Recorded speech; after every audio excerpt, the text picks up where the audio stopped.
Why are you so trusting with your spirit? Part 3. All right. We're talking about trusting with your spirit. Why you don't test other spirits before you start getting intimate and close with them. And when I say spirits, I'm talking about people, entities, professions, environments. Okay. All of the above. Right. So testing the spirit, testing somebody's spirit means to examine who they are, their character. And it means, are we observing their consistency between their words and their actions, right? Are we putting the patterns together? I made a post a few days ago, and it was like, trust patterns over promises. Come on, somebody. Are we testing the consistency between the person's words and their actions? How many times do you say something and then your verbal saying matches your action and your doing? You 50-50? I ain't rocking with that, boy. I ain't rocking with that, girl. Testing someone's spirit means observing their emotional regulation under stress. How does this person regulate, give off their emotion when they're stressed, in stressful environments, and when they are stressed, right? Do they crash out? And how much stress does it take for this person to lose their cool and crash out? Testing someone's spirit means examining their ability to be accountable when they wrong. Come on, somebody, dropping gems here, right? Can this person be corrected? And when they are corrected for something that they was wrong about, how do they take that correction? Are they accountable when they wrong? And when I say accountable, are they 100% accountable? Or are they 70% accountable? Because is 70% accountable 100% accountable? Can we call 70% accountability? That's a whole nother, that's a live topic right there, right? But the answer is no. If you're 70% accountable and not 100% accountable, you're not accountable because you're making excuses on why something happened. You're not taking full responsibility. Testing someone's spirit means observing how they treat boundaries. Woo! How they treat boundaries. Come on, somebody. And I'm not talking about the boundaries of others only, which is very important. Is this person consistently cross boundaries of others? But most importantly, I need to observe how they treat their own boundaries.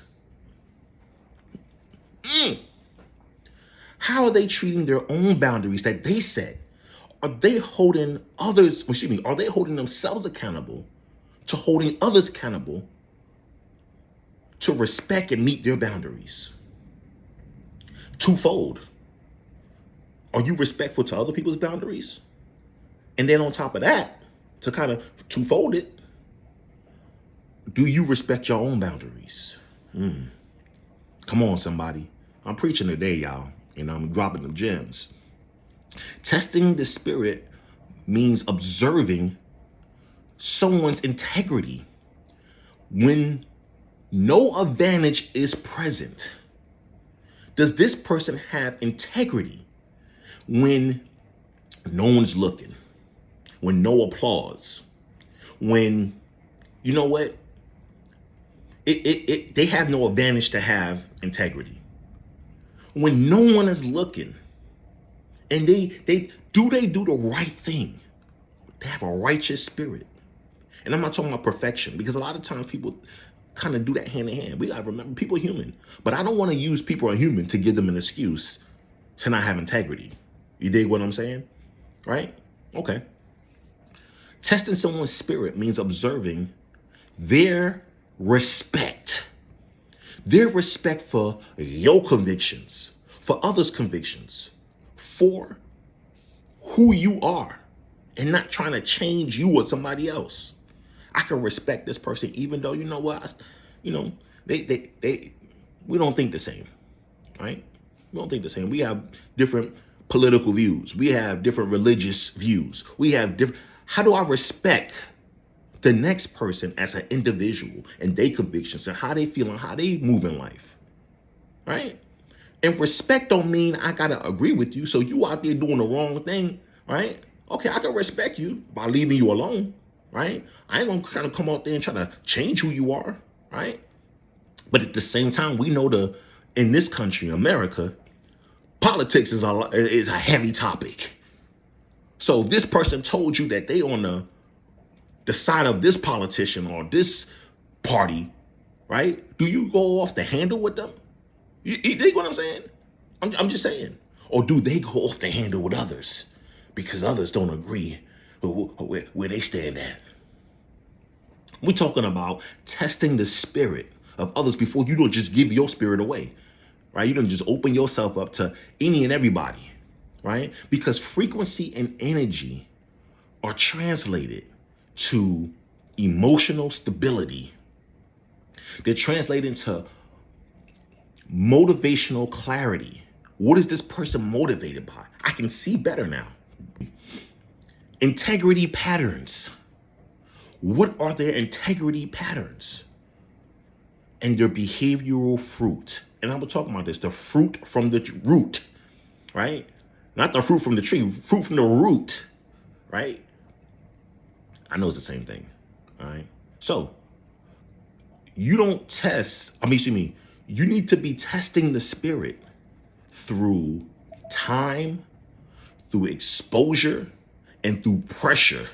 My homeboy be saying it's like, I want to see you when you mad. What you look like when you mad, right?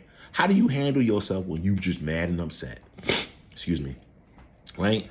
Because time reveals patterns. And I'm not talking about no 4 weeks, right? And you know what? I can't give you a time period on this. But I know it ain't no 4 weeks. I know it ain't 8 weeks. I know it ain't 12 weeks, right? I know that. You dig what I'm saying? Okay, greater. You said not 12, so maybe 13. You need to be testing these spirits, testing the individuals, right? Because spiritually mature individuals don't rush access. Spiritually mature individuals don't rush access. I need to hit a part 4 on this one. So stand by for part 4.